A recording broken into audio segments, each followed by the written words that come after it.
બજારના પ્રેમીઓને good morning. ગીસા દ્વારા આયોજિત કરેલા આ વેબિનારમાં મને આમંત્રિત કરવા બદલ હું ગીસાની મેનેજમેન્ટ કમિટીની ખૂબ જ આભારી છું. ભારતીય શેર બજારમાં છેલ્લા એક વર્ષમાં ભારે વોલેટિલિટી જોવા મળી છે. ગયા વર્ષના મુહૂર્ત ટ્રેડિંગ પછી બીએસસી સેન્સેક્સમાં 2643 પોઈન્ટનો આપણે વધારો જોયો અને નિફ્ટી 50માં આશરે 663 પોઈન્ટનો વધારો મળ્યો છે. ભારતીય અને ગ્લોબલ શેર બજારોમાં અનેક રાષ્ટ્રીય અને આંતરરાષ્ટ્રીય પાસાઓને લીધે અફડાતફડીનો માહોલ રહ્યો છે. જેમ કે ફેબ્રુઆરીમાં જાહેર થયેલું union budget, US China trade talk, India અને ચાઇના વચ્ચે થયેલી બોર્ડર પરની તકરાર, બ્રેક્સિટ ડીલ અને સૌથી મોટું પાસું એટલે કે કોરોના વાયરસ, જેને કારણે દુનિયાભરના લગભગ બધા જ દેશોમાં આપણે લોકડાઉન જોવું પડ્યું હતું. જાન્યુઆરી 2020માં બીએસસી સેન્સેક્સમાં 42,273 પોઈન્ટનું ઓલ ટાઈમ હાઈ જોવા મળ્યું અને તે પછી માત્ર 2 જ મહિનામાં કોરોના વાયરસના પ્રહારને કારણે 24મી માર્ચે સેન્સેક્સમાં 52 અઠવાડિયાનું લો એટલે કે 25,639નું લેવલ જોવા મળ્યું હતું. તેવી જ રીતે વર્ષના પહેલા મહિનામાં નિફ્ટી 50એ 12,430નું લેવલ સર કર્યું અને તે પછી માર્ચ મહિનામાં 7,511ના લેવલ પર ગગડીને નીચે આવી ગયું હતું. પણ હાલની વાત કરીએ તો બંને હેડલાઇન ઇન્ડાઇસીસ હવે ફરી એક વખત ઓલ ટાઈમ હાઈ પર પહોંચી જવાની તૈયારીમાં છે. 7મી ઓક્ટોબર 2020થી બીજા ક્વાર્ટરના પરિણામો શરૂ થયા અને તેની અસર પણ ભારતીય શેર બજારો પર જોવા મળી છે. પણ છેલ્લા ઘણા વખતથી ભારતીય શેર બજાર પશ્ચિમી શેર બજારની ચાલે ચાલી રહ્યા છે. યુએસ અને યુરોપમાં સેન્ટિમેન્ટ ભારે અસર ભારતીય શેર બજાર જોવા મળે છે. છેલ્લા ઘણા અઠવાડિયાથી યુએસમાં પ્રેસિડેન્શિયલ ઇલેક્શનની અસર યુએસ, યુરોપ અને ભારતીય શેર બજારો પર જોવા મળી. યુએસમાં રૂલિંગ પાર્ટી ઇલેક્શન પહેલા ફિસ્કલ સ્ટિમ્યુલસની જાહેરાત કરશે કે નહીં એ અંગે ઘણી જ અનિશ્ચિતતા હતી. 3 નવેમ્બરે વોટિંગ થયું અને 4 દિવસની કટોકટ હરીફાઈ પછી જો બિડેન અને કમલા હેરિસ હવે 20મી જાન્યુઆરી 2021થી યુએસની હાઈએસ્ટ ઓફિસમાં પદધારણ કરશે. ઐતિહાસિક ડેટા બતાવે છે કે S&P 500 એ ડેમોક્રેટિક પાર્ટીના રૂલ નીચે એવરેજ 11%નું એન્યુઅલ રિટર્ન આપે છે અને રિપબ્લિક પાર્ટીના રૂલ નીચે 7%નું એન્યુઅલ રિટર્ન આપે છે. યુએસ ઇકોનોમિક ઇન્ડિકેટર્સ પર નજર નાખીએ તો 29મી ઓક્ટોબરે યુએસ કોમર્સ ડિપાર્ટમેન્ટે જે આંકડાની જાહેરાત કરી તેના પરથી આપણે જોઈ શકીએ છીએ કે ત્રીજા ક્વાર્ટરમાં યુએસ ઇકોનોમી પેન્ડેમિકની અસરમાંથી બહાર નીકળી છે. બીજા ક્વાર્ટરમાં જીડીપીએ જે 31.4%નો કડાકો બતાવ્યો હતો તેમાંથી ઉભરીને ત્રીજા ક્વાર્ટરમાં 33.1%નો ઉછાળો બતાવ્યો છે. બીજી બાજુ કન્ઝ્યુમર સ્પેન્ડિંગ કે જે યુએસ ઇકોનોમિક એક્ટિવિટીમાં ફાળો બને છે તેમાં સપ્ટેમ્બર મહિના 1.4% વધારો જોવા મળ્યો છે. હવે વાત કરીએ ચાઇનાની. તો ચાઇનાની ત્રીજા ક્વાર્ટરમાં ચાઇનીઝ ઇકોનોમીએ પેન્ડેમિક પછી સારી રિકવરી બતાવી છે. 18મી ઓક્ટોબરે જે ડેટા રિલીઝ થયો છે તે પ્રમાણે વિશ્વની બીજી નંબરની ઇકોનોમીએ ગયા વર્ષની સરખામણીમાં 0.9%નો જીડીપી ગ્રોથ બતાવ્યો છે. 2020ના પહેલા ક્વાર્ટરમાં જીડીપીમાં 6.8%નું કોન્ટ્રેક્શન જોવા મળ્યું હતું. બીજા ક્વાર્ટરમાં ઇકોનોમી ખુલતા જીડીપીમાં 3.2%નો વધારો જોવા મળ્યો. એટલે એકંદરે પહેલા 9 મહિનાની વાત કરીએ તો જીડીપીમાં 0.7%નો વધારો જોવા મળ્યો છે. ઓક્ટોબર મહિનામાં ચાઇનીઝ ફેક્ટરી એક્ટિવિટીમાં સતત છઠ્ઠા મહિના માટે એક્સપાન્શન જોવા મળ્યું. ઓક્ટોબર મહિનામાં ચાઇનીઝ મેન્યુફેક્ચરિંગ પીએમઆઈનો આંકડો 53.6 હતો, જે રોયટર્સના ફોરકાસ્ટ કરતાં ઘણો વધારે હતો. તે છતાં એમ્પ્લોયમેન્ટના આંકડામાં હજી કમ્પ્લીટ રિકવરી નથી જોવા મળી, જે દર્શાવે છે કે હજી બિઝનેસ કોન્ફિડન્સ ડામાડોળ છે. યુએસ અને યુરોપમાં કોવિડ કેસીસ ફરી એક વખત વધવાને કારણે ચાઇનીઝ એક્સપોર્ટ્સ પર એક નેગેટિવ ઇમ્પેક્ટ જોવા મળશે તેવી અપેક્ષા છે. હવે વાત કરીએ યુરોઝોનના ઇકોનોમીની. તો 31મી ઓક્ટોબરે યુકેના પ્રાઇમ મિનિસ્ટર બોરિસ જોન્સને ઇંગ્લેન્ડમાં બીજા લોકડાઉનની જાહેરાત કરી. 5મી નવેમ્બરે ચાલુ થયેલું આ લોકડાઉન 2 ડિસેમ્બર સુધી અમલમાં રહેવાનું છે. 30મી ઓક્ટોબરે જાહેર થયેલા પ્રિલિમિનરી ડેટા પ્રમાણે યુરોઝોનના જીડીપીએ ત્રીજા ક્વાર્ટરમાં અપેક્ષા કરતા વધારે 12.7% ઉછાળો બતાવ્યો છે. આ જીડીપીના આંકડામાં સૌથી વધારે ફાળો ફ્રાન્સ, ઇટલી અને સ્પેનમાં જે ઇકોનોમિક રિકવરી જોવા મળી તેનો હતો. યુરોપિયન સેન્ટ્રલ બેંકે હાલમાં તેની મોનિટરી પોલિસીમાં કોઈ ફેરફાર નથી કરી, એવા સંકેત આપ્યા છે કે ડિસેમ્બરમાં બોન્ડ બાઇંગ પ્રોગ્રામમાં વધારો કરવામાં આવશે. યુરોઝોનની બીજા નંબરની ઇકોનોમી એટલે ફ્રાન્સે ત્રીજા ક્વાર્ટરમાં જીડીપીમાં 18.2%નો ઉછાળો બતાવ્યો. તેની સરખામણીમાં બીજા ક્વાર્ટરમાં જીડીપીમાં 13.7%નું કોન્ટ્રેક્શન જોવાયું હતું. ઇંગ્લેન્ડ ઉપરાંત જર્મની અને ફ્રાન્સમાં પણ લોકડાઉનની જાહેરાત કરવામાં આવી છે. એટલે ભલે હાલના ઇકોનોમિક ઇન્ડિકેટર્સ પોઝિટિવ છે, પણ આગળ જતા આ આંકડા કેટલા લેવલ પર ટકી રહે તે જોવાનું મહત્વનું છે. હવે વાત કરીએ ભારતીય ઇકોનોમિક ઇન્ડિકેટર્સની. ભારતીય ઇકોનોમિક ઇન્ડિકેટર્સ ઓક્ટોબર મહિના ફેક્ટરી એક્ટિવિટીમાં એક દશકાનો સૌથી મોટો ઉછાળો જોવા મળ્યો હતો. લોકડાઉન વખતે જાહેર કરેલા લગભગ બધા જ રિસ્ટ્રિક્શન્સ હવે હટાવી દેવામાં આવ્યા છે અને એટલે વિશ્વના ત્રીજા નંબરની ઇકોનોમીમાં ઘણો સુધારો દેખાય છે. એપ્રિલ-જૂન ક્વાર્ટરમાં ઇકોનોમીમાં 23.9%નું કોન્ટ્રેક્શન જોવા મળ્યું હતું.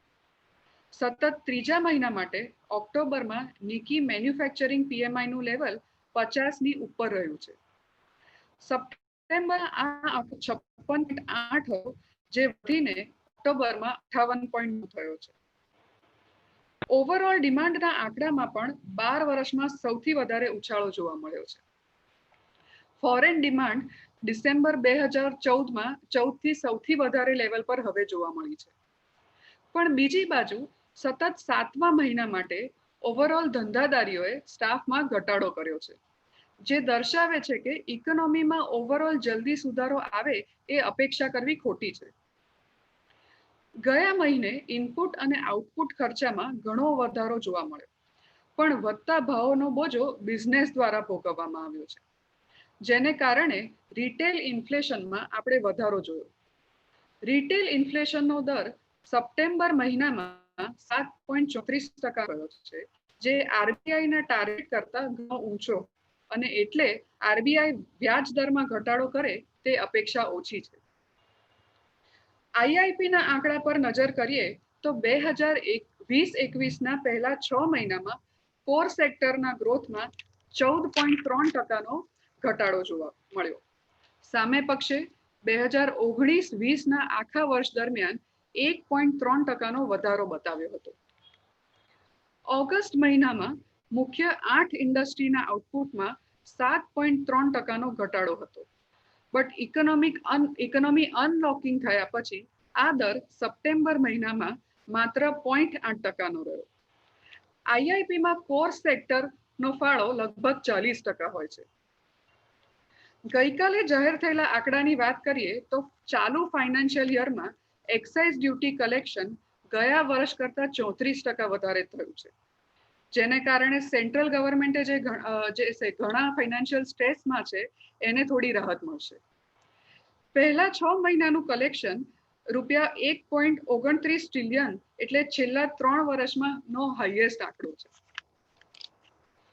હવે જોઈએ કે સંવત 2077માં કયા સ્ટોક્સમાં ઇન્વેસ્ટર ફેન્સી રહેશે.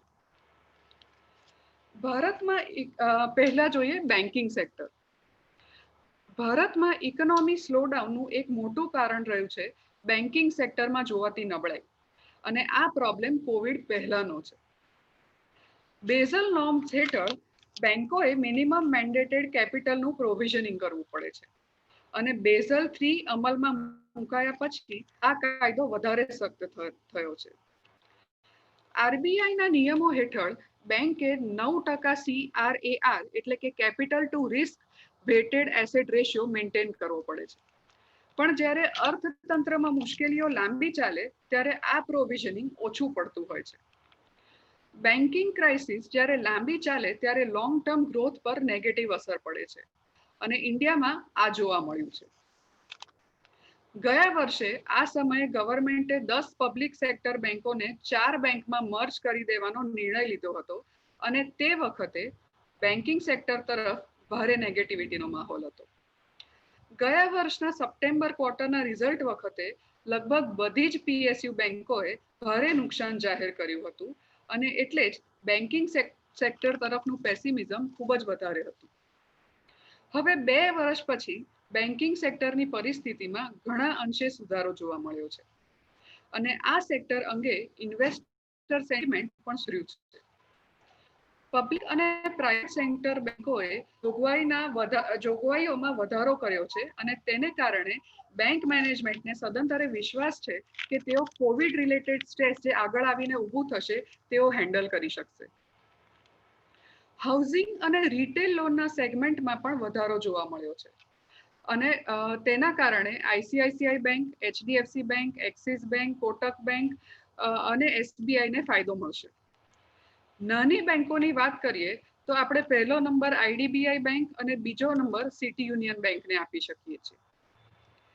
એનબીએફસીને જે એડિશનલ લિક્વિડિટીનો સપોર્ટ અપાયો છે તેને કારણે ફંડિંગ કોસ્ટમાં ઘટાડો થશે અને આ કંપનીઓના માર્જિન પર પોઝિટિવ અસર થશે. પ્રાઇવેટ બેંકમાં અમારી પસંદગીના સ્ટોક્સ છે ICICI bank, axis bank, HDFC bank, IDBI bank, બંધન બેંક અને આરબીએલ બેંક. પબ્લિક સેક્ટર બેંકોમાં અમારી પસંદગીના સ્ટોક્સ છે bank of Baroda, state bank of India, city union bank અને કેનેરા બેંક. આ સેક્ટરમાં એચડીએફસી લાઈફ ઇન્સ્યોરન્સ અને ચોલામંડલમ ઇન્વેસ્ટમેન્ટ ફાઇનાન્સ પર બી નજર રાખવી જોઈએ. હવે વાત કરીએ આઈટી સેક્ટરની. ઇન્ડિયન આઈટી સર્વિસીસ કંપનીઓએ વૈશ્વિક આર્થિક કટોકટીમાં પણ પોઝિટિવ પાસું શોધી નાખ્યું છે. એ આપણે તેમના બીજા ક્વાર્ટરના સરસ રિઝલ્ટો પરથી જોયું. જ્યારે મોટા ભાગના એનાલિસ્ટોની અપેક્ષા એવી હતી કે આઈટી કંપનીના આવકોમાં ઘટાડો થશે, એવા સંજોગોમાં દેશની 4 મોટી આઈટી કંપનીઓ ઇન્ફોસિસ, વિપ્રો, ટીસીએસ અને એચસીએલ ટેકનોલોજીસે આવકોમાં 2 થી 5% વધારો બતાવ્યો છે. ઓપરેટિંગ માર્જિનમાં 100 થી 300 બેઝિસ પોઈન્ટનો વધારો બતાવ્યો છે. એક બાજુ જ્યારે મોટી કંપનીઓના સીએક્સઓએ કોસ્ટ કટિંગ હાથ લીધું, ત્યારે બીજી બાજુ ગ્લોબલ પેન્ડેમિકને કારણે ઘણી બધી કંપનીઓએ બિઝનેસ ટ્રાન્સફોર્મેશન પ્રોસેસ ચાલુ કરી અને આનો ફાયદો આઈટી કંપનીઓને થયો છે. ઘણી આઈટી કંપનીઓને આ કારણસર નવા ક્લાયન્ટ્સ બી મળ્યા છે. મેન્યુફેક્ચરિંગ અને ઇન્ફ્રાસ્ટ્રક્ચર દ્વારા મળતી આવકોમાં ઘટાડો થયો, પણ બીજી બાજુ રિટેલ અને બીએફએસઆઈ કંપનીઓ દ્વારા મળતી આવકોમાં વધારો થયો છે. ટ્રાવેલ રિસ્ટ્રિક્શન બ્લેસિંગ ઇન ડિસ્ગાઇઝ બની ગયા કારણ કે કામ ચાલુ રહ્યું અને ખર્ચામાં ઘટાડો થઈ ગયો. તે છતાં બિગ 4 આઈટી કંપનીઓએ રેવન્યુ ગાઈડન્સમાં સાવચેતી બતાવી છે. કામકાજ નોર્મલ દરે ચાલુ થશે હવે આવતા થોડા મહિનાઓમાં અને તે વખતે માર્જિનો પર ફરી એક વખત અસર પડે તેવી સંભાવના છે. તે છતાં year to date Nifty IT ઇન્ડેક્સે નિફ્ટી કરતા 39%નું આઉટ પરફોર્મન્સ બતાવ્યું છે. આ સેક્ટરમાં અમારા પ્રિફર્ડ પિક્સ છે TCS, Infosys, HCL technologies, Mastek, persistent systems, LNT infotech અને એમ્ફેસિસ. હવે વાત કરીએ સિમેન્ટ સેક્ટરની. વરસાદની સિઝન પૂરી થતા સિમેન્ટ સ્ટોક્સે ફરી એક વખત ફોકસમાં આવી ગયા છે. દેશમાં ઘણી જગ્યાએ ભાવ વધારો ચાલુ થઈ ગયો છે. ઇન્ફ્રાસ્ટ્રક્ચર કામકાજમાં વધારો, ગ્રામ્ય માંગમાં વધારો અને આરબીઆઈના રિયલ એસ્ટેટ અંગેના પોલિસી મેજર્સ બધા જ સિમેન્ટ સેક્ટર માટે પોઝિટિવ પાસા છે. સપ્ટેમ્બર ક્વાર્ટરમાં યર ઓન યર વોલ્યુમમાં 3%નો વધારો જોવાયો છે અને સિક્વન્શિયલી 33%નો વધારો જોવાયો છે. સતત 2 ક્વાર્ટરમાં સારા પરિણામો પછી લગભગ બધા જ ફંડ હાઉસે મોટી સિમેન્ટ કંપનીનું રેટિંગ વધારી દીધું છે અને અર્નિંગ એસ્ટિમેટમાં 10 થી 25%નો વધારો કર્યો છે. આ સેક્ટરમાં અમારા પ્રિફર્ડ સ્ટોક્સ છે UltraTech cement, Shree cement, Ambuja cement, ACC, Dalmia Bharat અને જેકે લક્ષ્મી સિમેન્ટ. હવે વાત કરીએ ઓટોમોબાઈલ સેક્ટરની. 19મી ઓક્ટોબર સુધીમાં બીએસઈ ઓટો ઇન્ડેક્સે તેના માર્ચ મહિનાના તળિયાથી 66% રિકવરી બતાવી હતી. લોકડાઉન ખુલ્યા પછી ઓટોમોબાઈલ સેક્ટરમાં ધાર્યા કરતા વધારે સારી ડિમાન્ડ રિકવરી જોવા મળી છે. સતત 8 ક્વાર્ટરના EBITDA માર્જિનના ઘટાડા પછી સપ્ટેમ્બર ક્વાર્ટરમાં આશાની કિરણ જોવા મળી છે. પેન્ટઅપ ડિમાન્ડ, પોઝિટિવ એગ્રો ઇકોનોમિક્સ અને પબ્લિક ટ્રાન્સપોર્ટ કરતા પ્રાઇવેટ ટ્રાન્સપોર્ટ વાપરવાની વૃત્તિને કારણે આ સુધારો આપણે જોયો. તે છતાં ભલે તહેવારોને કારણે દિવાળી સુધી માંગ વધારે રહે, પણ સાચું ચિત્ર તો દિવાળી પછીના મહિનાઓમાં જ બહાર આવશે. પણ બીજી બાજુ આંકડાઓને પણ આપણે અવગણી નથી શકતા. 2019ની નવરાત્રીમાં મારુતિએ 76,000 ગાડીઓનું ડિલિવરી આપી હતી અને તેની સામે 2020ની નવરાત્રીમાં કંપનીએ 96,700 ગાડીઓની ડિલિવરી આપી છે. ગયા વર્ષે ગ્રામ્ય વિસ્તારમાં મારુતિનું માર્કેટ શેર 38% હતો અને જે વધીને આ વર્ષે 41% થયો છે. લગભગ 8 વર્ષ અને 3 મહિના પછી ટાટા મોટર્સે સરસ વેચાણ આના આંકડા દર્શાવ્યા છે. ઓક્ટોબર 2019માં કંપનીએ 13,169 ગાડીનું વેચાણ નોંધાવ્યું હતું, જે વધીને આ વર્ષે 23,600 ગાડીનું વેચાણ નોંધાવ્યું છે. કમર્શિયલ વ્હીકલ સેગમેન્ટ એ દેશની ઇકોનોમિક એક્ટિવિટીનું બેરોમીટર ગણાય છે. ઓક્ટોબર મહિનામાં ટાટા મોટર્સે તેમાં પણ નોંધપાત્ર વધારો નોંધાયો છે. હાલમાં લગભગ બધા જ બ્રોકરેજ ઓટોમોબાઈલ સેક્ટર અંગે પોઝિટિવ વલણ દર્શાવે છે. આ સેક્ટરમાં અમારી પસંદગીના સ્ટોક્સ છે મારુતિ, મહિન્દ્રા એન્ડ મહિન્દ્રા, ટાટા મોટોકોર્પ અને હીરો મોટોકોર્પ અને મહિન્દ્રા એન્ડ મહિન્દ્રા. હવે વાત કરીએ એગ્રોકેમિકલ સેક્ટરની. ગ્લોબલ એગ્રોકેમિકલ માર્કેટની સાઇઝ લગભગ $60 બિલિયન છે અને તેમાં એન્યુઅલી 3 થી 4% વધારો જોવાય છે. હાલમાં બનેલા બનાવોને કારણે મોટી એગ્રોકેમિકલ અને ફાર્મા કંપનીઓ જેમની સપ્લાય ચેઇન ચાઇના પર ડિપેન્ડન્ટ છે, તેઓએ ફરીવાર વિચાર કરવાની ફરજ પડી છે. તેને કારણે ઇન્ડિયન કોન્ટ્રાક્ટ ડેવલપમેન્ટ અને મેન્યુફેક્ચરિંગ કંપનીઓ લાઇમલાઇટમાં આવી છે. ઇન્ડિયન એગ્રોકેમિકલ ઇન્ડસ્ટ્રીની સાઇઝ લગભગ $1 થી 1 બિલિયન છે અને તેમાં ગણતરીની જ કંપનીઓ કામ કરે છે. અને તેના કારણે સારી કંપનીઓ વર્ષે લગભગ 20%નો વૃદ્ધિ દર બતાવી શકે તેવી સંભાવના છે. આ સેક્ટરમાં અમારી પસંદગીના શેરો છે UPL, PI industries, SRF, Rallis India, Dhanuka agritech, Tata chemicals અને અતુલ લિમિટેડ. હવે વાત કરીએ મુહૂર્ત ટ્રેડિંગની. મુહૂર્ત ટ્રેડિંગની પ્રથા બીએસસીમાં 1957ના વર્ષમાં શરૂ થઈ અને NSCમાં 1992ના વર્ષમાં. આ દિવસે ટ્રેડિંગ કરવું એક સંકેતિક વિધિ ગણાય છે. ગયા વર્ષના છાપા જોઈએ તો સંવત 2076 દરમિયાન સેન્સેક્સ 46,000નું લેવલ અને નિફ્ટી 14,000નું લેવલ સર કરે એવી ઘણા બધા એનાલિસ્ટોને અપેક્ષા હતી. હવે આપણે જોઈએ કે સંવત 2077 માટે મુહૂર્ત પીક કયા લાગે છે. Axis bank. બીજા ક્વાર્ટરમાં બેંકે અપેક્ષા કરતા વધારે સારા રિઝલ્ટ જાહેર કર્યા છે. કોવિડને કારણે બેંકે એડિશનલ જોગવાઈઓ કરી છે અને તેના કારણે આવતા 2 વર્ષમાં તેની એસેટ ક્વોલિટી ઇન્ડસ્ટ્રી કરતા વધારે સારી રહે તેવી અપેક્ષા છે. ખરાબ સમયગાળામાં પણ બેંકે બજારમાંથી મોટી રકમ ઊભી કરી છે. હાલમાં આ શેરમાં નવું બાઇંગ કરી શકાય અને શેરનો ભાવ જે અત્યારે લગભગ 541ના લેવલની આસપાસ છે, તે 12 મહિનાનું આપણે હોલ્ડિંગ કરીએ તો 620 થી 630નું ટાર્ગેટ આપણે ગણી શકીએ છીએ. ભારતી એરટેલ. 4 વર્ષના રિલાયન્સ જીઓના આક્રમણ પછી હવે ભારતી એરટેલનો શેર ઊભો થઈ રહ્યો છે. બીજા ક્વાર્ટરમાં એરટેલના ન્યૂ સબસ્ક્રાઇબર એડિશનનો આંકડો જીઓ કરતા ડબલ હતો. Company postpaid customer base, subscriber addition અને ફાઇબર ટુ હોમમાં જીઓને સારી હરીફાઈ આપી રહી છે. ટેલિકોમ સેક્ટરમાં અત્યારે આ વન ઓફ ધ બેસ્ટ બાઇઝ આપણે ગણી શકીએ છીએ.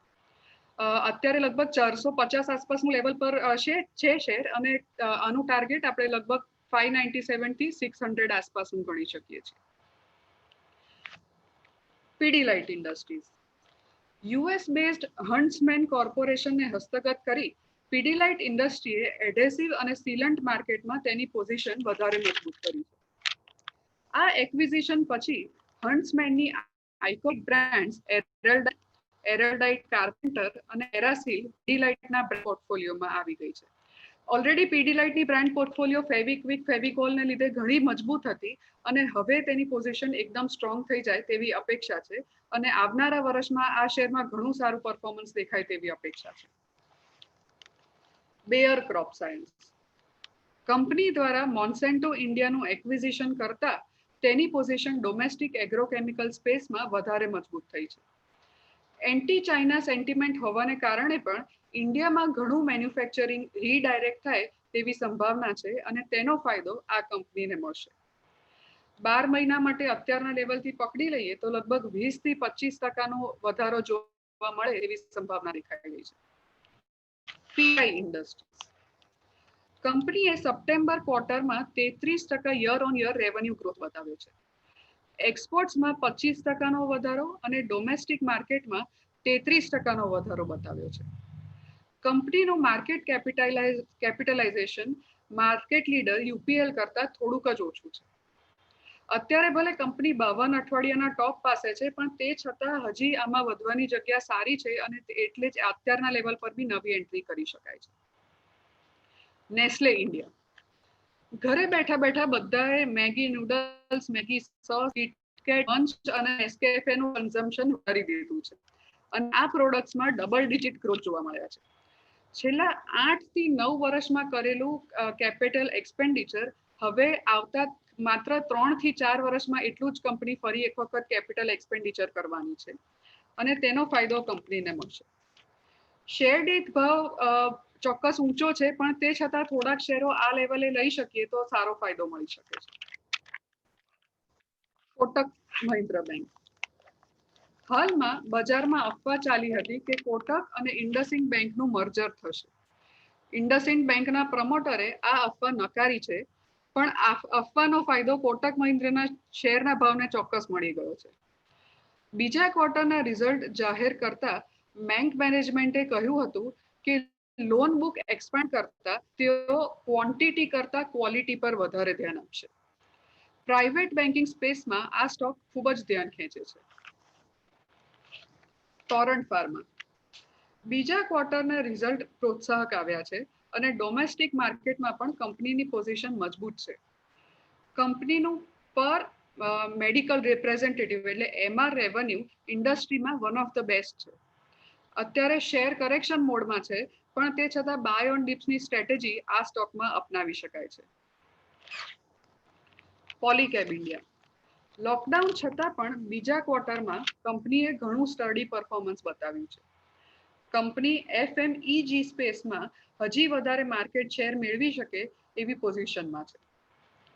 કંપનીના પ્રોડક્ટની બ્રાન્ડ રિકોલ અને મજબૂત બેલેન્સ શીટ એ ખૂબ જ પોઝિટિવ પાસા છે. આઈસીઆઈસીઆઈ પ્રુડેન્શિયલ લાઈફ ઇન્સ્યોરન્સ આ સેક્ટરમાં લિસ્ટેડ કંપનીઓની વાત કરીએ તો આઈસીઆઈસીઆઈ પ્રુ લાઈફની value of new business margin સૌથી વધારે છે. કંપનીએ બિઝનેસ મોડલ રીએન્જિનિયર કર્યું છે, અને તેના કારણે માર્જિન વધારો થાય તેવી અપેક્ષા છે. આ કંપની ઉપર બી આપણે અત્યારે ફોકસ વધારી શકીએ છીએ. એસબીઆઈ લાઈફ ઇન્સ્યોરન્સ પ્રોટેક્શન બિઝનેસમાં કંપનીએ કન્સિસ્ટન્ટ પરફોર્મન્સ બતાવ્યું છે, અને યુલિપ બિઝનેસમાં પણ સુધારો જોવા મળ્યો છે. ઓનલાઈન પ્લેટફોર્મ પર કંપનીની પ્રેઝન્સ ઓછી છે, અને આ એક નેગેટિવ પાસું છે. કંપનીએ બીજા ક્વાર્ટરમાં નેટ પ્રીમિયમમાં 27%નો વધારો બતાવ્યો છે. એક વર્ષ માટે અત્યારના લેવલથી પકડી લઈએ તો સારું રિટર્ન આ શેરમાં પણ મળી શકે છે. Nippon life India asset management company નવા પ્રમોટર્સ આવ્યા પછી આ કંપનીના માર્કેટ શેરમાં વધારો થયો છે. કોસ્ટ કંટ્રોલ પણ કંપનીએ હાથમાં લીધું છે, અને આ લેવલથી નવી એન્ટ્રી કરીએ તો ઘણું સારું રિટર્ન આપણને મળી શકે છે. આરબીએલ બેંક કાર્ડ અને MFI બિઝનેસના હાઈ રિસ્ક બિઝનેસમાં કંપનીએ એક્સપોઝર ઓછું કર્યું છે. કંપની નવી ડિપોઝિટ મેળવવામાં અને કલેક્શન વધારવામાં ફોકસ અત્યારે કરી રહી છે. અનસિક્યોર્ડ પોર્ટફોલિયોમાં સ્લીપેજીસ હજુ થોડું વધારે છે, પણ મેનેજમેન્ટ એવું એક્સપેક્ટ કરે છે કે હજી થોડાક સ્લીપેજીસ વધારે આવતા ક્વાર્ટરોમાં આપણે જોઈ શકીએ. પણ તે છતાં RBLમાં લિસ્ટિંગ પછી જે ધમાકેદાર રિટર્ન ઇન્વેસ્ટરોને મળ્યું અને પછી કરેક્શન આવ્યું અને ફરી હવે એક વખત એક જોરદાર તેજીમાં દાખલ થાય તેવી અત્યારે અપેક્ષા છે. એટલે અત્યારના લેવલ પર નવી એન્ટ્રી કરી શકાય છે. Doctor Reddy's lab financial year 21માં કંપની યુએસમાં 30 પ્રોડક્ટ લોન્ચીસ કરવાની છે અને યુરોપમાં પણ કંપનીનો ગ્રોથ સારો રહે એવી અપેક્ષા છે. લાર્જ કેપ ફાર્મા કંપનીની વાત કરીએ તો આ one of the best company છે. કંપની ઇન્ડિયન ફોર્મ્યુલેશન બિઝનેસ પર ફોકસ વધારવી છે અને ઇમર્જિંગ માર્કેટમાં કંપનીની પર ચાલે છે.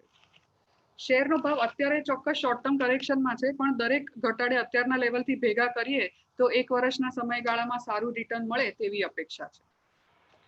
પર્સિસ્ટન્ટ સિસ્ટમ્સ કંપનીએ પેન્ડેમિકમાં પણ ઘણા નવા ક્લાયન્ટ મેળવ્યા છે. કંપનીની બેલેન્સ શીટ અને રિટર્ન રેશિયોઝ ઘણા સરસ છે. ફ્રી કેશ ફ્લો જનરેશન પણ પ્રોત્સાહક છે. આવનારા મહિનામાં શેર પ્રાઇસમાં સારો ઉછાળ જોવા મળે તેવી અપેક્ષા છે. આ બધા શેરો જોયા તે ઉપરાંત અમુક આ બધા પસંદગીના શેરો છે. ફિનાન્સ કંપનીઓની વાત કરીએ તો મુથુટ ફિનાન્સ ખાસ ધ્યાન ખેંચે છે. અત્યારે ગોલ્ડ સામે લોન લેવાનો ટ્રેન્ડ ઘણો વધારે છે, કારણ કે જે નોર્મલ પબ્લિક અત્યારે આર્થિક કટોકટીમાં છે તેને કારણે ગોલ્ડ લોન અત્યારે ઘણી વધારે લેવાઈ રહી છે. હાઉસિંગ ફિનાન્સ સેક્ટરમાં HDFC, MNC કંપનીઓની વાત કરીએ તો 3M ઇન્ડિયા અને Honeywell automation. Financial services CDSL છેલ્લા ઘણા વખતથી ખૂબ જ સારું રિટર્ન આપ્યું છે અને રિઝલ્ટ બી સારા આવ્યા છે અને હજી બી આમાં અપટ્રેન્ડનો ટ્રેન્ડ ચાલુ રહે તેવી સંભાવના દેખાઈ રહી છે. FMCG રિટેલ સેક્ટરમાં HUL, ટાઇટન, ડાબર એ બધા શેરો ફોકસમાં રહેશે. પેન્ટ સેક્ટર પર ઘણું ફોકસમાં છે. એશિયન પેન્ટ્સ અને બર્જર પેન્ટ્સનો શેર ઘણો સરસ પરફોર્મન્સ આવતા દિવસોમાં બતાવે તેવી અપેક્ષા છે. એનર્જીમાં ખાસ કરીને રિલાયન્સ ઇન્ડસ્ટ્રીઝ અને ગેલ. રિલાયન્સમાં આપણે છેલ્લા થોડાક દિવસમાં કરેક્શન જોયું, પણ તે છતાં કરેક્શન છતાં બી અત્યારે નવું ઇન્વેસ્ટમેન્ટ કરી દેવું હોય તો સરસ રિટર્ન મળશે. કેપિટલ ગુડ્સ એન્ડ ઇન્ફ્રા L&Tમાં જે તેનો કોર બિઝનેસ છે તેમાં અત્યારે જે છેલ્લું રિઝલ્ટ આવ્યું તેમાં વીકનેસ હતી, પણ તે છતાં તેની જે IT કંપનીઓનું હોલ્ડિંગ છે તેના ઓવરઓલમાં ફાયદો છે. તે આવનારા દિવસોમાં ગવર્મેન્ટ કેપિટલ એક્સપેન્ડિચર કરશે અને તેના કારણે આ શેરને ફાયદો થાય તેવી સંભાવના દેખાઈ રહી છે. મિડ કેપ સ્ટોક્સમાં ખાસ ટાટા કન્ઝ્યુમરનો સ્ટોક એવો છે કે જે ફાયદો આપે તેવી સંભાવના દેખાઈ રહી છે. મારા તરફથી આપ સૌને દિવાળી અને બેસતા વર્ષની ખાસ શુભેચ્છાઓ. Thank you.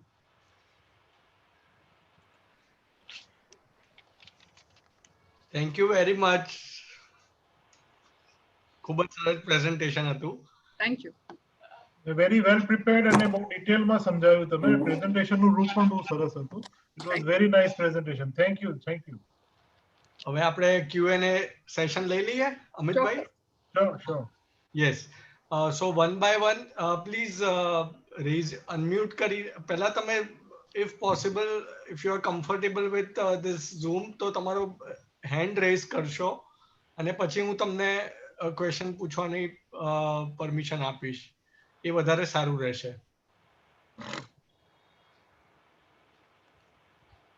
કોઈને કોઈ ક્વેશ્ચન?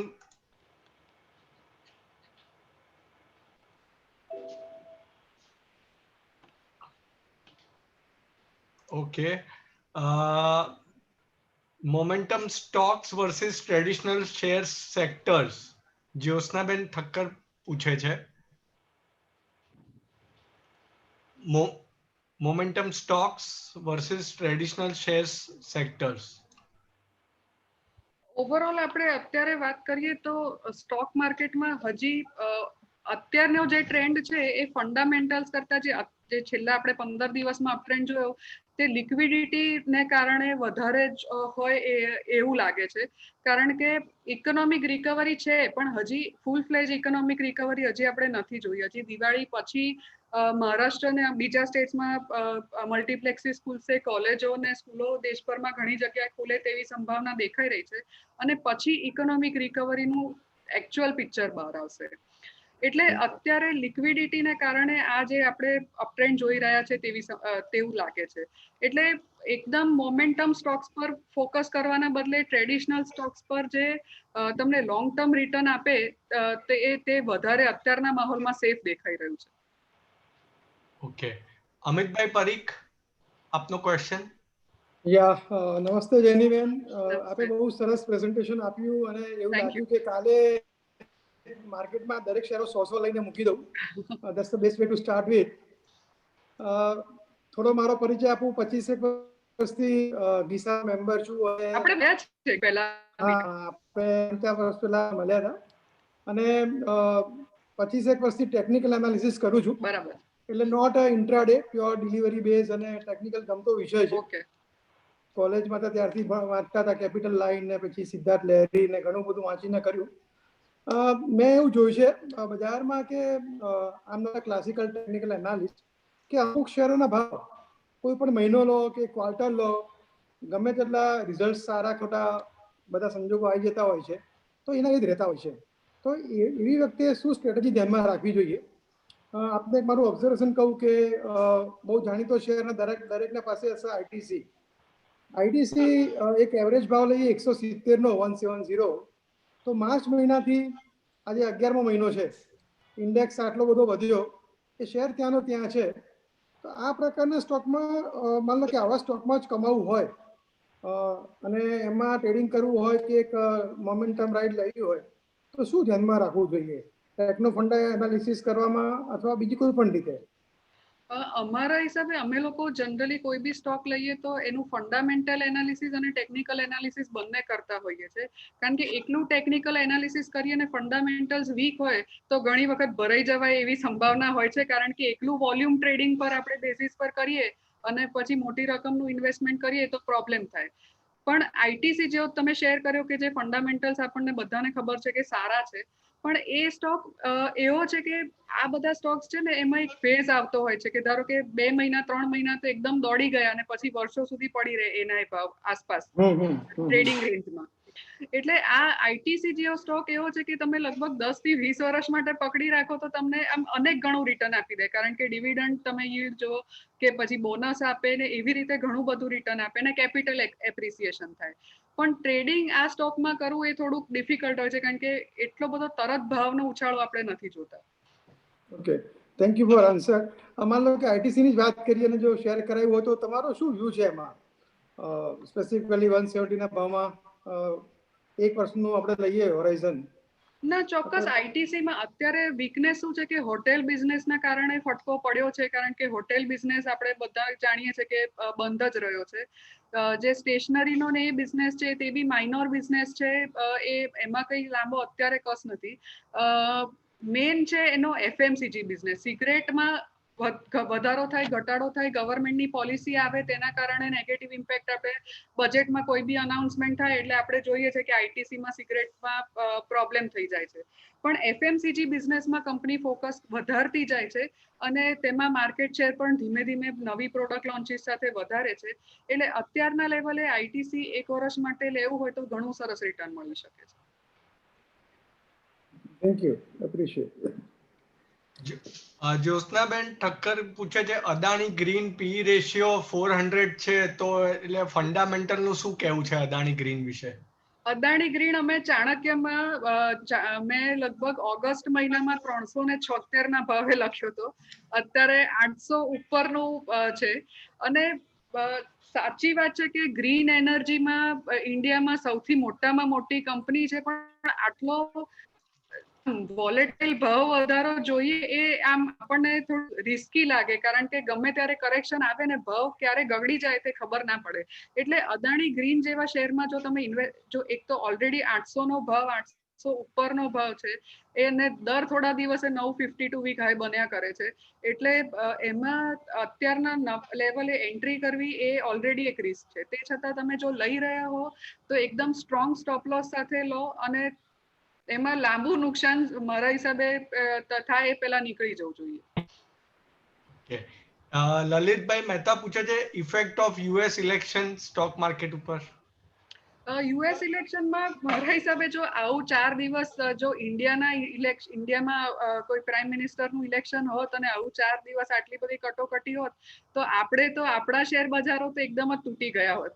પણ તે છતાં યુએસમાં આવા 4 દિવસની કટોકટી થઈ અને તે છતાં ભારતીય શેર બજાર તો આપણે જોયું 4 દિવસમાં ઘણા સરસ વધ્યા છે. પણ હવે આગળ જતા મારા હિસાબે જે બિડેનનું ઇલેક્શન થયું છે તેને કારણે ફાયદો એ રીતે થશે કે જે ટેક્સ જે વધારવાનું બિડેનનું એજન્ડામાં હતું તે જે ટ્રમ્પની પાર્ટી એટલે રિપબ્લિક પાર્ટી તે એને લાવવામાં થોડીક મુશ્કેલીઓ ઊભી કરે અને તેને કારણે ઇન્ડિયા જેવી ઇકોનોમીને ફાયદો થાય. અને બીજી બાજુ જે ફિસ્કલ સ્ટિમ્યુલસ જે છે કોરોના માટેનું ફિસ્કલ સ્ટિમ્યુલસ જે ટ્રમ્પની પાર્ટી બહુ લિમિટેડ લેવલ પર લાવત એ બિડેનની પાર્ટી ઘણા સારા પ્રમાણમાં લાવે. તે ઉપરાંત તેને જે સ્ટેટમેન્ટ આપ્યું ઇલેક્શન પછી રિઝલ્ટ પછી કે કોરોના વાયરસને ફાઇટ કરવામાં તેઓ ઘણા સ્ટ્રિક્ટ પગલાં લેશે અને આપણે ઈચ્છીએ કે યુએસમાં જે નંબર જે સતત વધી રહ્યા છે તે કંટ્રોલમાં આવે તો બી ઓવરઓલ ઇકોનોમિક વધારે જલ્દી સુધરે તે બી ઓવરઓલ ગ્લોબલ ઇકોનોમી માટે એક સારું પાસું છે. વર્ષેશભાઈ શાહ પૂછે છે Bharti Airtel want to invest when to invest અત્યારે કરી શકાય ભારતી એરટેલમાં? ભારતી એરટેલ આપણે ઘણું બધું કરેક્શન છેલ્લા વર્ષમાં જોયું છે ને અત્યારે એક સારા લેવલ પર છે. ટેકનિકલી હું વાત કરું તો એક અપટ્રેન્ડના શરૂઆતના ફેઝમાં છે એટલે અત્યારના લેવલ પર તમે એન્ટ્રી કરી શકો છો અને ધારો કે ટેકનિકલી તમે શોર્ટ ટર્મ ટ્રેડિંગ ના કરતા હો લોંગ ટર્મ ઇન્વેસ્ટમેન્ટ માટે કરતા હો તો બી વર્ષ માટે પકડી રાખો તો બી ઘણું સારું રિટર્ન મળશે કારણ કે આવતા ક્વાર્ટરોમાં રિઝલ્ટમાં થોડોક સુધારો આવે તેવી સંભાવના જોવાય છે. ધીમે ધીમે સુધારો આવશે એકદમ અચાનક નહીં આવી જાય કારણ કે કોમ્પિટિશન સામે ખૂબ જ મજબૂત છે. વોડાફોન આઈડિયા વીક લેવલ પર છે એટલે એમાં એટલો દમ નથી લાગતો અને આ સેક્ટરમાં ભારતી જ એમ સ્ટ્રોંગ પરફોર્મન્સ આપશે તેવી અપેક્ષા છે. Adani Group shares are on fire. Should we continue holding or adding Adani Port, Adani Enterprise? Keyurbhai Shah પૂછે છે. Adani enterprise, Adani port, Adani green આ ત્રણે સ્ટોક્સ અદાણી ગેસ પણ ઘણો સરસ ચાલે તેવી સંભાવના છે એટલે અત્યારના લેવલથી બી તમારે થોડુંક એન્ટ્રી કરવું હોય તો કરી શકો છો પણ આ સ્ટોક્સ એવા છે કે તમે પછી મહિના સુધી જોશો નહીં 2 મહિના સુધી જોશો નહીં તો એવું નહીં થાય તમારે મોનિટરિંગ કરવું પડશે કારણ કે વોલેટિલિટી અદાણીના સ્ટોક્સમાં ઘણી હોય છે એટલે એક કંઈક નેગેટિવ ન્યૂઝ આવી જાય ને ઘણો સ્ટોક ગગડી જતો હોય છે એટલે તમે ચોક્કસ એન્ટ્રી કરી શકો છો અને રિટર્ન બી સારું મળશે. ઓકે હવે હું ક્વેશ્ચન પૂછું? Yes. Arvind group, Arvind fashion, Arvind limited, Arvind smart space એ બધા વિશે આપનું શું માનવું છે? અરવિંદમાં અત્યારના લેવલથી લાંબો મને કસ નથી દેખાતો. આ ટેક્સટાઇલમાં ઘણું મોટું કામ છે પણ અત્યારે એનો ટ્રેન્ડ થોડોક વીક છે. ફિનાન્શિયલ્સ બી થોડાક નબળા છે. આપણે અરવિંદ ફેશનમાં તમે જોયું કે અમુક હમણાં જે લોકડાઉનના લીધે જે એના શોરૂમ્સમાં પ્રોબ્લેમ થયો તેના કારણે ઘણી મોટી બ્રાન્ડ સાથે તે લોકોએ જે ઇન્ટરનેશનલ ટાઈઅપ હતું એ તોડી નાખ્યું છે અને હજી આગળ જતા એટલી સ્ટ્રોંગ પોઝિશનમાં નથી કે તમને લગભગ વર્ષમાં સરસ રિટર્ન આપી શકે. નવા કોઈક ન્યૂઝ આવે ને પછી આપણે જોઈએ તો અલગ વાત છે પણ અત્યારના લેવલે નવું ઇન્વેસ્ટમેન્ટ કરવું મને બહુ યોગ્ય નથી લાગતું. અરવિંદ સ્માર્ટ સ્પેસીસ એ ફરી એક વખત રિયલ એસ્ટેટ સેક્ટરમાં છે. અરવિંદનું નામ છે પાછળ એટલે એ એક પોઝિટિવ પાસું છે કે સ્ટોક માટે પણ સ્માર્ટ સ્પેસીસમાં લોંગ ટર્મ માટે કરી શકાય પણ હજી રિયલ એસ્ટેટ સેક્ટરમાં ઓવરઓલ હજી વીકનેસ ઘણી છે. તમે આપણે છાપામાં મોટી મોટી એડ જોઈએ છે પણ તે છતાં હજી કેટલા ગ્રાઉન્ડ લેવલ પર હજી એટલા સેલ્સ દેખાતા નથી ને હજી બી પ્રોબ્લેમ રહે આવતા મહિનાઓમાં તેવી જ સંભાવના દેખાઈ રહી છે. ઓકે. કેયુરભાઈ શાહ પૂછે છે please share your view on Bajaj Finance. હા, બજાજ ફિનાન્સ એટલે ફિનાન્સ સેક્ટરમાં બજાજ ફિનાન્સ અને બજાજ ફિનસર્વ ફરી બજાજનું બેકિંગ છે અને કંપની સખત સ્ટ્રોંગ છે અને હવે ફરી એક વખત જે અત્યારનું લેવલ છે ત્યારથી અપટ્રેન્ડના પેલા ટ્રેન્ડમાં આવી ગઈ છે એટલે નવી એન્ટ્રી બી કરી શકાય. તમારી પાસે જૂનું હોલ્ડિંગ હોય તો ચોક્કસ તમે જાળવી શકો. આ બધા સ્ટોક્સ તમે આપણે ઇનહેરિટન્સમાં આગળ આપીએ એવા ટાઈપના સ્ટોક છે એટલે તમે પોર્ટફોલિયોમાં હોય તો ચોક્કસ જાળવી શકો. અમિતભાઈ ને બીજો ક્વેશ્ચન છે, અમિતભાઈ પરીખ. જેની મીન્સ સમયની પ્રતિકૂળતા છે, બાકી ઘણા બધા પ્રશ્નો હતા પણ એક મેજર પ્રશ્ન પૂછ્યું આપને કે ટેકનિકલની આપે વાત કરી તો 200 દિવસની મૂવિંગ એવરેજને તમે કેટલું મહત્વ આપો છો 200 ડેઝ એમડીએ? કે મેં હમણાંથી એવું જોયું છે કે ઓપરેટર દરેક સ્ક્રિપ્ટમાં કોઈક ને કોઈક ઓપરેટર હોય છે. 200 દિવસની મૂવિંગ એવરેજ કટ થઈ ગયું. હા, કઈ બ્રેક કર્યા પછી 200 દિવસની મૂવિંગ એવરેજ તૂટ્યા પછી આપણે સ્ટોપ લોસ હોય તો ડિલિવરી આપી દેવી જોઈએ, એટલે વેચી નાખવું જોઈએ કે હોલ્ડ કરવું જોઈએ? કટ થઈ ગયું વચ્ચેથી, ફરી કહેશો 200 દિવસનું શું? હા, 200 દિવસની મૂવિંગ એવરેજમાં મેં એવું જોયું છે કે આજકાલ શું થાય છે કે ઓપરેટર પર્પઝલી એ બ્રેક કરાવે છે, નીચે જાય સ્ટોક રિકવર કરે છે. તો 200 ડેઝની મૂવિંગ એવરેજ જે વર્ષોથી ચાલતી આવી છે, લોકો એને મેજર મારા સપોર્ટ હિસાબે કરે. ટેકનિકલમાં તમે ખાલી મૂવિંગ એવરેજ ના જો ઘણા બધા છે, આરએસઆઈ છે, એ બધા સ્ટડી કરો, કારણ કે ઘણી વાર શું થાય કે ધારો કે તમે પેલું બોલિંજર બેન્ડનું બધું જ એક સાથે સ્ટડી કરો તો એક વધારે સારું પિક્ચર દેખાય, કારણ કે ઘણીવાર બે ઇન્ડિકેટર બી ઘણીવાર કોન્ટ્રારી વ્યૂ આપતા હોય એવું થાય છે.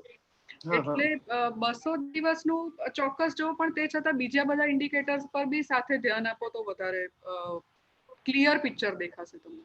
Okay, thank you. હા,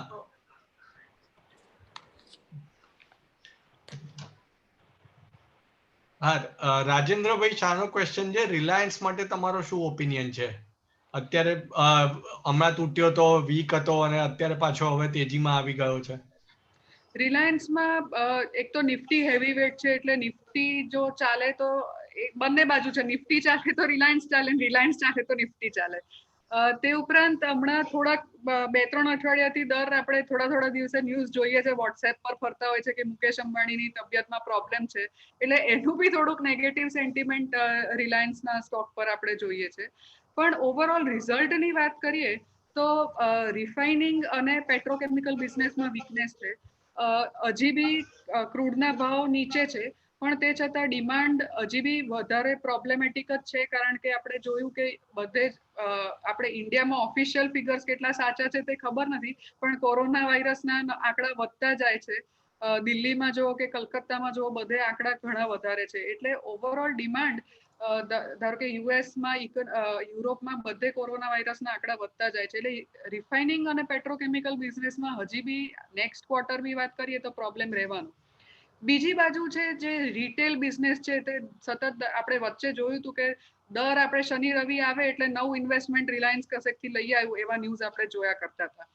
અને બીજી બાજુ ટેલિકોમ બિઝનેસ જે જીઓ ઘણું સારું આ વખતે રિઝલ્ટ બતાવ્યું છે, અને હજી બી 5G આવશે, ફાઈબર ટુ હોમમાં તે સબસ્ક્રાઇબર બેઝમાં એડિશન કરવામાં ટ્રાય કરે છે. એટલે બે જે બિઝનેસ છે તે વીક છે, બે બિઝનેસ છે તે સ્ટ્રોંગ છે, પણ તે છતાં રિલાયન્સમાં અત્યારના લેવલે બી ફરી નવું એન્ટ્રી કરવી હોય તો હવે ફરી એક વખત સ્ટ્રોંગ અપટ્રેન્ડમાં આવ્યો છે, એટલે ટેકનિકલી બી સારા ટ્રેન્ડમાં છે ને લોંગ ટર્મ એંગલથી બી રોકાણ કરવું હોય તો ચોક્કસ કરી શકાય છે. વર્ષેશભાઈ શાહ પૂછે છે, good small cap stocks you can suggest, સારા રિટર્ન આપી શકે small cap stocks? Small cap હું સ્ટડી કરીને કહું, પણ અત્યારે સ્મોલ કેપ કરતા વધારે મિડ કેપ પર ફોકસ કરો, કારણ કે અત્યારની જે માર્કેટ મુવમેન્ટ છે એમાં સ્મોલ કેપમાં કરતા મિડ કેપમાં થોડુંક વધારે ઇન્વેસ્ટમેન્ટ કરો તો સારું છે.